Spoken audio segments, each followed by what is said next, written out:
बड़ी खबर ग्वालियर से, जहां कोरोना का एक और केस सामने आया है। कोरोना से संक्रमित जूनियर डॉक्टर हुआ है। जेएएच अस्पताल में मेडिसिन विभाग में यह डॉक्टर कार्यरत है और जिले में कोरोना के मरीजों की संख्या अब 5 हो गई है। जेएएच अस्पताल पर लापरवाही के भी आरोप लगे हैं। कोरोना संक्रमित का डेंगू मरीज बताकर इलाज का आरोप लगा है और इलाज के दौरान शख्स की मौत हो गई थी।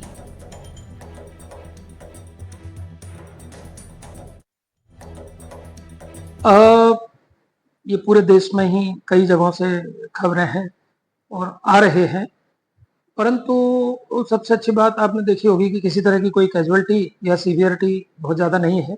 ग्वालियर में भी देखा जाए, मेडिकल कॉलेज में हमारे वायरोलॉजी लैब में अभी तक 5 लोगों की रिपोर्ट पॉजिटिव आई है। 2 हमारे छात्र भी हैं उसमें, पीजी छात्र, परंतु सभी मरीज स्वस्थ हैं और घर पर ही अपने होम आइसोलेशन में हैं। किसी को भी भर्ती करने की आवश्यकता नहीं पड़ी है। देखिए, ये मेरे को भी सोशल मीडिया से कल खबर लगी थी, तो मैंने तत्काल वायरोलॉजी लैब के जो इंचार्ज हैं उनको तलब किया और पूरा रिकॉर्ड दिखवाया। तो उसमें जो एक ऑपरेटर होता है, उसने बाय मिस्टेक डेंगू की जगह वो कोविड लिख दिया था। तो क्योंकि उसका कोविड का सैंपल आया ही नहीं था, ऐसा मुझे उन्होंने पूरा डिटेल ब्रीफ किया। इधर छत्तीसगढ़ में कोविड के अभी तक 50 मरीज सामने आ चुके हैं। सभी मरीजों की हालत सामान्य बताई जा रही है। हल्का बुखार, सर्दी, खांसी की इन्हें समस्या आ रही है। कोविड को लेकर छत्तीसगढ़ सरकार सतर्क भी दिखाई दे रही है। स्वास्थ्य मंत्री ने जरूरी दिशा निर्देश भी दे दिए हैं। समय पर सैंपल परीक्षण की व्यवस्था करने के निर्देश दिए गए हैं।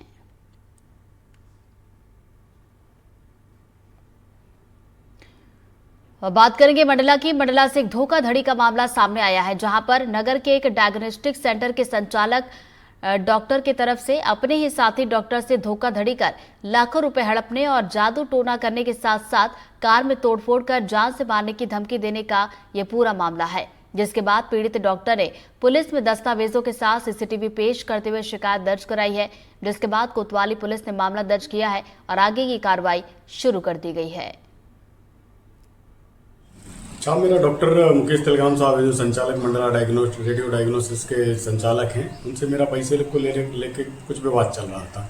पार्टनरशिप का विवाद था, तो इनके द्वारा रेगुलर मुझे धमकियां दी जा रही थी। ये किसी न किसी अपने स्टाफ को भेज के मुझे धमकियां देते थे कि इधर से चले जाओ, मरवा दिए जाओगे, बाहर के हो, बीवी बच्चों को उठवा लेंगे। तो साहब, मेरे दोनों बच्चों को मैंने पिछले 15 दिन से बाहर भेज रखा है। तो साहब, मैं और मेरा परिवार बहुत डरा हुआ है। उम्मीद है कि पुलिस कुछ करेगी, लेकिन कब करेगी क्या है उसका ही इंतजार है।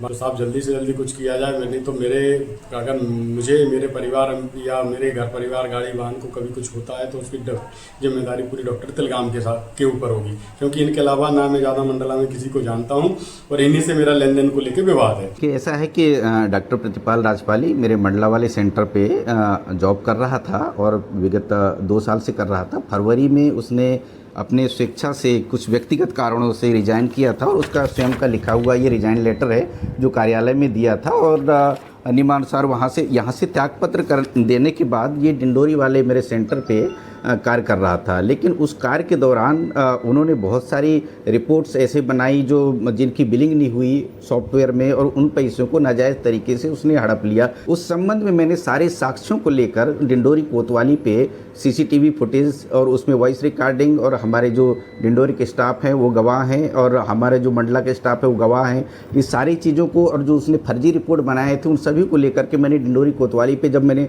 बीएनएस की धारा 318 और 320 के तहत कार्रवाई करने के लिए आवेदन दिया था, ये पूरा का पूरा षड्यंत्र वो चोरी के मामले से बचने के एक प्रयास है इनका। में शिकायत प्राप्त हुई है कि पूर्व में दोनों जो डॉक्टर्स हैं वो व्यापारिक रूप से एक प्रतिष्ठान चलाते थे और कालांतर में उनके बीच में लेन देन का कुछ विवाद उत्पन्न हुआ, जिसके बाद परिस्थितियां बिगड़ी।